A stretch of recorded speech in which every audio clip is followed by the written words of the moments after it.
Hey, what's up, you guys? It's me, ODRAKD. Review back again with another video. We just got the first poster for Joker, Folie et Deux, showing off Joaquin Phoenix as Joker, Arthur Fleck, and our first, I guess, official look at Lady Gaga as Harley Quinzel, aka Harley Quinn. And I gotta say, it's almost reminiscent of the first original poster for Joker because I remember back when everything was like, oh, Joaquin Phoenix playing Joker in a movie. Everybody was like, okay, so how is that going to work with no Batman? And it's set in the 80s and he's delusional. I don't know how this Joker is going to work, but $1 billion later and it actually turned out a profit. The poster itself, it's nice. Like, there will be a stage, just the tagline or something like that.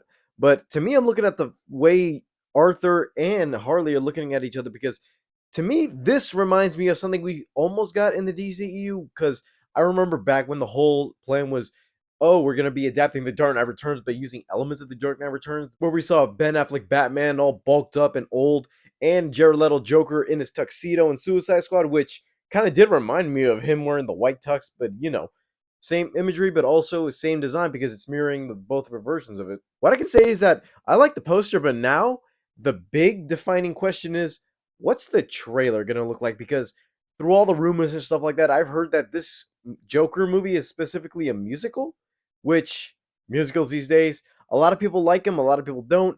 And I feel like the musical genre, in a case that, unless it's a Disney movie, you're fine with it. If it's somebody else or another studio doing a thing like West Side Story in the Heights, man, even oh man, the Marvels. I can't even remember that scene.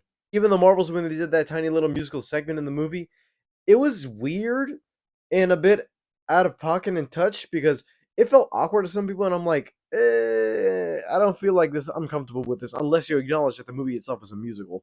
I heard the rumor or something like that. There's like 14 original songs or covered songs in this, which maybe they might be musical elements we know of. It's set in the 80s, so I'm like, okay, so we're gonna get an 80s soundtrack. Hopefully, it's good.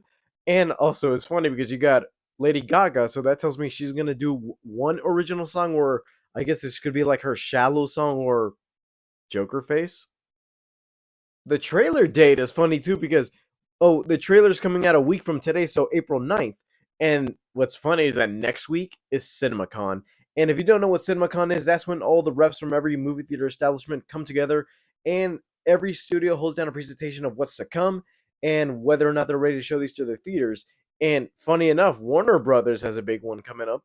And I feel like they're not going to release the trailer early in the morning from 9 a.m. Something tells me that either 12 or sometime around 3 they might show off the trailer because I remember the original Joker trailer that they showed at around 9 a.m., which I was excited for. The poster came out the day before, and I was in high school at that point, and I'm like, hey guys, the new Joker trailer just came on, and we're all looking at it like, okay. And it freaked us out because we're like, wow, this is something new, and I feel like it made us feel uneasy, the tone and everything from Jimmy Duet's Smile playing in the back.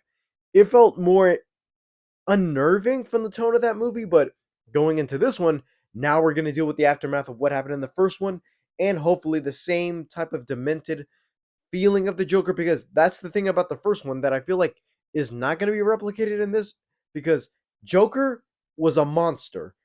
In this movie interpreted as, oh, this guy was going insane out of one bad day, and that was the core of that movie.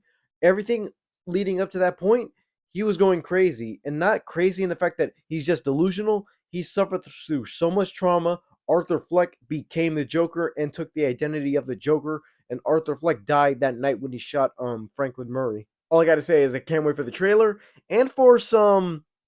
I'm not even know if I'm allowed to say it, but I got some exclusive stuff right after the trailer, so stay tuned when I reveal those images. Alright, you guys, that's all for today. Leave a like, subscribe if you haven't already. All my social media is down in the description below, and I'll see you guys next time.